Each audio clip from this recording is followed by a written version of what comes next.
Among gi-implement ang balaod since time immemorial. Republic Act 8371, April Law of 1997, Divine Customary Law, na andin sa management sa Federal Tribal Government of the Philippines. Noong gabi nga ng Pebrero, isang insidente pong kumulantang sa kampo ni Dato Adlaw, isang kilalang lider ng tribo sa Surigao del Norte. Sa mga oras po ng hindi naasahang pangyayari, ang mga serbisyo ng kuryente at tubig ay pinutol sa kanilang compound sa ilalim ng isang utos na mula daw sa mga otoridad. Ayon sa mga saksi, hindi lamang ang supply ng kuryente at tubig ang naapektuhan. Pinipigilan din silang makalabas ng kanilang mga teritoryo na sinasabing ito ay bunga ng utos mula sa pulisya. Nabalot ng kaso ang mga tiga Surigao City sa Mindanao nang ang mga business establishment doon bigla na lang pinadlock ng isang grupo habang may daladalang mga itak at samurai. Nagpakilala raw silang di umano bagong gobyerno. Ngunit nang tanungin ang mga opisyal ng Philippine National Police, itinanggi nilang sila ang nagbigay ng naturang direktiba. Ang insidenteng ito ay nagbigay daan sa mas malalim na isyu hinggil sa mga karapatan ng mga katutubong komunidad at ng kanilang relasyon sa gobyerno. Ang mga pangyayaring ito ay nagugat mula sa mga sunod-sunod na operasyon ng mga otoridad laban sa mga negosyo sa Surigao City. Pinagpatuloy ng mga operasyong ito ang pagtutok sa mga establishmento na sinasabing hindi sumusunod sa mga regulasyon ng gobyerno. Ito ay nagdulot ng matinding galit at pagkabahala mula sa mga negosyante at mga residente ng Surigao. Kasama po sa mga pinatigil na negosyo ang mga establishmento na may mga paglabag sa mga batas at regulasyon. Ngunit ang paraan ng pagpatupad ng mga operasyong ito ay nagbunsod ng mga tanong sa legalidad ng mga hakbang na ito. Di namin trabaho. Bawal mo intervensyon. Nagtrabaho, may nagtrabaho. Oo, nagtrabaho, may namatay sa istoryahan dito. Kami trabaho. Ayaw pagwag, pwede ka tanggal ng 72 hours, puro administrative ka. Si Dato Adlaw, bagamat isang lumad na taga Surigao del Norte, ay hindi maganda ang pakikitungo sa kanyang mga kabarangay, lalo na sa mga residente ng Barangay Sabang sa Suo City. Sinasabing matagal na siyang isang tinik sa kanilang barangay at ang kanyang pamumuno ay hindi tinatangkilik ng maraming tao sa komunidad. Ang relasyon ni Dato Adlaw sa kanyang mga kabarangay ay naging sanhi ng mga tensyon, lalo na sa mga patakaran at hakbang niyang ipinapatupad sa kanyang lugar. Bukod dito, si Dato Adlaw at ang kanyang grupo ay nagsimula ng mga hakbang upang ipatupad ang batas at regulasyon na ayon sa kanila ay makatarungan at angkop sa kanilang tribo at komunidad. Ngunit sa kabila ng pagsubok na dulot ng mga tensyon sa pagitan ng mga lumad at ng mga lokal na residente, nagsimulang kumalat ang balita tungkol sa mga pagbabago sa kanilang pamumuhay. Ayon nga po sa mga ulat, ang mga armadong grupo na nagpapakilalang bilang isang bagong gobyerno ay nagsimulang magsagawa ng mga operasyon sa mga negosyo sa Surigao City. Ang mga grupong ito ay nagpasya na ipatubad ang kanilang sariling batas at regulasyon na naiiba sa mga batas ng gobyerno ng Pilipinas. Isinara nila ang mga negosyo at ipinadakip ang mga may-ari ng establishmento na hindi sumunod sa kanilang mga utos. Ayon sa kanilang pahayag, sila ay mga tagapagtanggol ng mga karapatan ng mga katutubo at ang kanilang pamamahala ay nakabase sa Divine Customary Law na ayon sa kanila ay isang sinaunang batas na nagmula sa mga ninuno. Dili minino pala. Diba? Pwede kayong lumabas, pero ang pan namin is i-surrender nyo yan. Ay, dili pwede. Ano? Diplomat kami. Exemption sa any mandatory authority sa government. Hindi, nasaan ba yung exception nyo sa government? Oh, basahin mo. Hindi naman ito government. Ang exception Inconsistent to Republic Act 8371, April of 1997 na supersede, na repeat ang tanang batas sa civil government. Bawal Assist yan, mo. kahit na. Ay, hindi lagi. Sa corporate customary law ang sinusunod namin. Niya mo sa ancestralan, kami ang rightful owners sa ancestralan. Ancestors land kayo, pero hindi kayo exempted na magdala. Hindi nyo man trabaho kung sana exempted yan. Kung nagtatrabaho kayo sa bukid. Exemption kami dahil ito ang armas ng tribo. Hindi nga, Armas hindi ng nga tribo. ang armas yun na lang tribo yan. hindi except mo lang dalhin mo kahit saan kasi bawal yan. Ay, hindi na pwede dahil nandito kami sa... Ang exception, sir, pag ginagamit mo yung Pwede na, basahin nga mo. Basahin mo nga, para malaman mo. Ang boss namin, yung si Ano? Kobe dito, confiscate yan, pero kayo pwede yung lumabas. Opo. Pero ang mga is isurrender Ay, nyo. hindi pwede. O, ayaw nyo, Hindi huhulihin pwede. namin kayo. Sino kayo maghuli? Violation nga ito. For administrative ang kaso ninyo. Kahit na, sir. Nandito kayo sa ancestralan. Hindi po ang Ancestralan ito. Ancestralan ito. Baka hindi niya nalaman. Doon tayo, sir, maghintay natin si COP, attorney yon mag-explain. Ah, wala, hindi niya tuloy. Hindi nga sabi ko nga, inconsistent, Republic Act 371, April 1997, na suppressed na repeat. Kung sa'yo mong desisyon, i-assist ninyo. Okay, basta. I-assist ninyo. Pagsabot kayo para ma-explain niya yung batas. Oo nga. Hindi lang batas, ang utos niya is kunin yan. Attorney yon. Ay, wala. Correct ko yan. Kaya nga, sir, para kayo Corporate ko mag-explain yan. yung dalawa. Kung anong pan yun. Kung ayaw nyo, mapilitang manghuli. Ay, hindi pwede. Kapag manghuli kayo, isipin yung mabuti. Okay, Pwede kayo kaswa for administrative. Nandito kayo sa ancestralan. Tawagin mo si COP para at least sila mag-usap. O sige, sige. Pag Ay, ayaw, standby lang. nagtrabaho, may malangan niya mong trabaho. Okay naman ka, magiging kami dito. Mag-istorya pa dito sa opisina. Ang ginawa nyo daw doon, nagpadlock kayo doon. Ano po yung pinadlock nyo? Naglagay daw kayo ng pan. Hindi kasi ganito. Ganito kasi. Nag-inform kami 3 beses. Hindi sila nag-receive. Oh, bakit ang batas po pa kayo? Kasi hindi nga. Andito nga tayo sa ancestral. Ang sabi ko, sundo na po on sa illegality under management sa Federal Tribal Government of the Philippines sa atong lupa LOC o Land Occupancy Certificate o maingon man sa atong pangnegosyo free, prior, and informed consent under management sa Federal para sa kaangayan. Yan lang, nakaupal kayo. Anti-privacy yan. Ay, hindi. I-post nyo sa Facebook yan, makasuhan kayo. Hindi, pwede kayo magkaso. Magkaso kayo kung magkaso kayo para malaman. Ang atin lang, na sundin natin ang batas.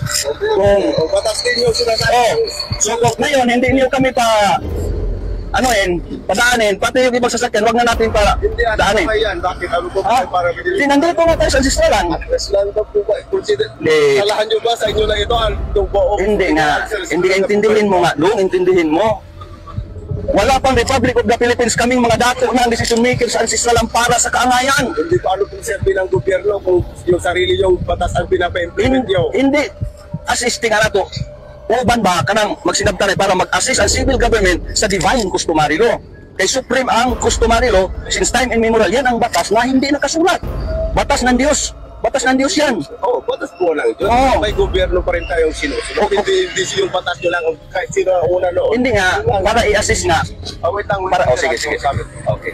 Hello, sir. Ayaw, sir. Ayaw i-surrender kasi yun lang ang may pinasabag yung batas na mas pandaw. Tawag ko sabaw sa... Sign of justice ni Among Kwan, sign of justice. Kay Administration of Justice ni sa Federal Tribal Government of the Philippines. Sir, purpose ko siya, bakit ang dikit kayo ng ano, sa ulit pa lang yung armas. Ayaw. Kasi hindi sila nagsunod sa legality. Baka anong gusto, magbayad sila sir, ano ba? Hindi, masunod sila sa legality, kaya niya man sila sa ancestralan, sa negosyo, for example, negosyo. Oo. Mukumpray sila sa free prayo, pagtugot sa rightful owner sa ancestralan. Kaya ancestralan man eh. Para sa kaana. Sila permit sa inyo, ana. Pagtugot ibali sa tribo.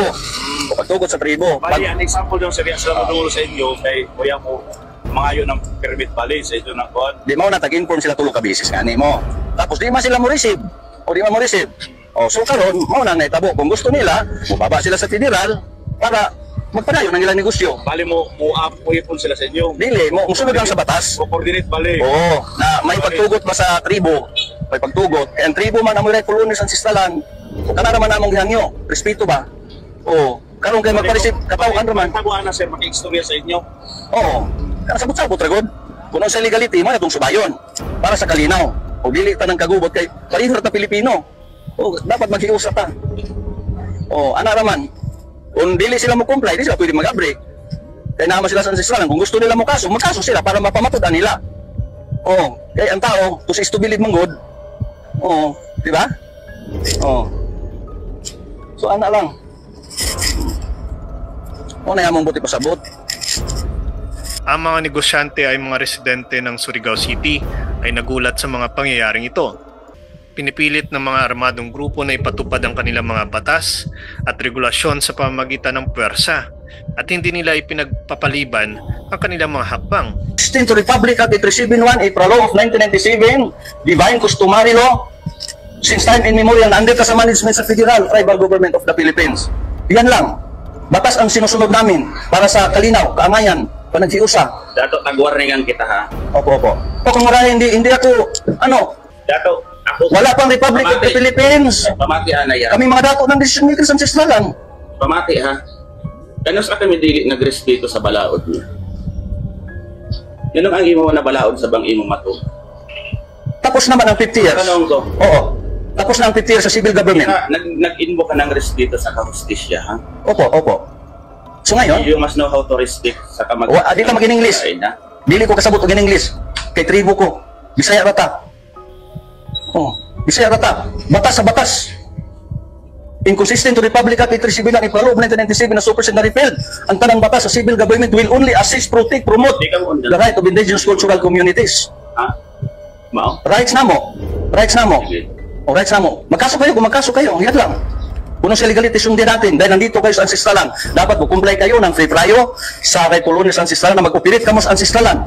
Kaya na-supersede na repealed ang batas sa civil government. Para sa kaangayan natong tanan. Pareho na ka-Pilipino. Respeto lang ang among gipangayo para sa kaangayan. Hindi ka lagi nagre-respeto sa katungod ng ibang tao. Kung gusto mo mag-file ka sa korte, mao ba yung gusto mo? Di mo gani na nag-istorya ta. Kailangan nung namadla ka na wala kang court order. Anong court order? Na-inform na sila, walay katungod ang korte. Executive, legislative, judiciary branches of government will only assist, protect, promote the rights of indigenous cultural communities, indigenous peoples. Pastor, dili dato di ka mag-English or you are nag-violate ka sa panato. Sundin lang natin ang batas. Yan lang ang sa amin. Dato, diyan ko paninang pan mo ha? Ay hindi, batas tong atin, batas. Dato, naghangya ko sa imo ka bilang hippie dire. Kung gusto mo ng peaceful na pod. Oo, kaya nga nag-usap tayo ng peaceful. Sundin natin ang batas. Wala man sa mag-ubot. Ang ato lang, respeto na itong batas sa Diyos. Batas sa Diyos ang among gidala. Mo ng tagsulti mo. Asa man ko dapit, sir na sukuhay. Nag-i-invoke ka ng katungod mo sa kabalaod, pati Ginoo tag-invoke mo, tapos dili ka magrespeto sa katungod ng ibang tao. Hindi. Kaya ba kita? Nagrespeto ako. Nag-explain ako. Hindi lisod sa ton. Kaya nga, ito diplomat, exemption sa any mandatorious authority sa government. But mong ipasabutan ng diri, padlakan mo kasi gusto mo. Kung di mo comply. Kasi gusto mo. Kung di mo comply, hindi ko gusto. Batas. Batas. Nakalabi yan. Batas. Sigo kalibutan yan. Sundin natin ang batas para sa kalinaw. Batas ng Diyos. Republic Act 8371, Law of 1997. Magrespetuhan ka. Oo nga, nagrespeto. Kaya nga nakipag-usap ako sa iyo. Tapos nagpahunong ka ng polis, dili ka mumuhong. Dili lagi pwede. Wala jurisdiction ng polis. Assist ra mo. Kay organisasyon ra mo. Assist mo sa matuod na panggobyerno. Federal Tribal Government of the Philippines. Ano pangalan mo dato? Dato Adlaw. Ang complete. 72 Spiritual Advisor. Basahin mo. Ano ang pangalan mo? Yan. Videohan mo yan. Check ko dun sa kwan. Sige. Para may problema. Anong complete nimo? Nadia. Para mag-check ako dun sa IP. Asa dire? Kinsa man lagi na, amang lagi link kasi. Ka niyo? Asa lagi yung dapat ang pangalan? Ang pangalan niya diri day. Nao? At ngayon niya, ba nakasabot ka sa pangalan dili? Huwag kang ganyan, sir. Sabi mo, respetuhan tayo. Asa lagi ang pangalan mo dyan? Yan nga. Videohan mo. Nga din, mag-abot ka sa NCIP sa sunod. Covered din ang NCIP? Di, magkaso na lang kayo. Ang pangutana ko, baga yung pangutana ko, Oo. covered din ang NCIP. Ang NCIP, wala katungod mo recognize sa among tribo. Under ang NCIP sa Federal Tribal Government of the Philippines. Kaya wala pang Republic of the Philippines na ang balaod sa Diyos, divine customary law since time immemorial, na hibutang ang NCIP mag-assist. Maring sa mga may-ari ng mga negosyo ang nagtataka kung sino ang mga grupong ito at kung anong uri ng gobyerno ang ipinapalagay nilang naroroon. Ang ilan sa kanila ay tumaging sumunod sa mga hinihingi ng grupo at ito ay nagdulot ng pag-aaway at tensyon sa buong lugar. Habang ang mga operasyon ng armadong grupo ay nagpapatuloy, dumating ang mga oras ng pagserbe ng warrant of arrest laban kay Dato Adlaw at sa kanyang mga kasamahan. Ang mga taong ay nagsimulang Ano ang mauna ng pagserbe ng warrant o pagsuko ng grupo kay Dato Adlaw sa gobyerno ng Pilipinas? Ang mga tao sa Surigao ay nagsimulang mag-isip kung paano matutugunan ang mga isyong ito at kung paano nila maisa sa ayos ang mga tensyon na lumalaganap. Ang mga leader ng tribo ay nagpahayag ng kanilang mga karapatan sa ilalim ng Free, Prior, and Informed Consent na nakasaad sa Republic Act 8371 o ang Indigenous Peoples' Rights Act ng 1997. Ayon sa batas, ito ang mga katutubong komunidad ay may karapatan sa pagpapasya at pagpapaaproba sa mga proyekto at aktibidad na may kinalaman sa kanilang ancestral lands. Binibigyang halaga ng batas na ito ang mga karapatan ng mga katutubo sa kanilang lupa at mga tradisyonal na pamamaraan ng pamumuhay. Kaya't hindi dapat ipagkait ang mga karapatan ng mga katutubo sa kanilang sariling teritoryo. Kasabay nga ng mga isyong ito, nagsimula ring lumabas ang mga ulat hinggil sa pakikipagsalamuhan ng gobyerno ng Pilipinas sa mga katutubong komunidad at kung paano nila tinutulungan ang mga ito. Ayon sa mga pahayag ng mga lokal na opisyal, ang gobyerno ay may mga hakbang upang mapangalagaan ang mga karapatan ng mga katutubo. Ngunit may pagkakataon na ang mga hakbangin ng gobyerno ay hindi sapat upang matugunan ang mga pangangailangan ng mga katutubong komunidad.